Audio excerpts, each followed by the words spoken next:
Mga makabagong kagamitan para mapataas ang ani at mapababa ang pagkalugi ng mga magsasaka, ibinida sa isang mechanization roadshow sa Kalinga. Silipin yan sa sentro ng balita ni Angel Kim Pengosro.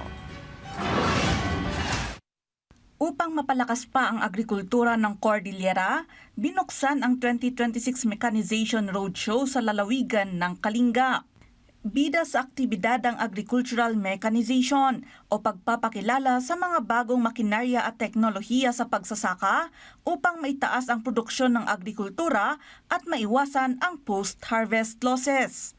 Ayon kay Department of Agriculture spokesperson Engineer Arnel de Mesa, ang roadshow ay magsisilbing plataforma para sa mga magsasaka upang unti-unting lilipat o i-adapt ang makabagong estilo sa pagsasaka.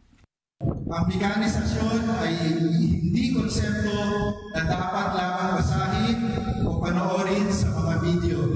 Ito ay dapat mahawakan, makita kung paano gumagana at maranasan mismo ng ating mga magsasaka sa lupang kanilang sinasaka. Tampok din ang seminar at actual demonstration sa iba't ibang kagamitang pang-agrikultura, gaya ng fruit and vegetable dryers, boom sprayers, four-wheel tractors at iba pang makinarya. Kinilala ng ahensya ang ambag ng probinsya ng Kalinga sa agrikultura ng Pilipinas bilang isa sa mga pangunahing lalawigan na nagproproduce ng palay. Suportado naman ng lokal na pamahalaan ang layunin ng ahensya para sa mga magsasaka.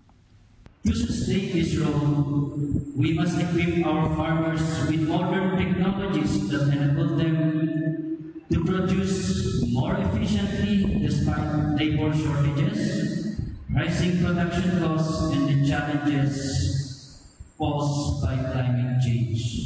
Pinangunahan ang roadshow ng Department of Agriculture, Philippine Center for Post-Harvest Development and Mechanization, kasama ang DA-CAR, Korea Agricultural Machinery Industry at Office of the Provincial Agriculturist.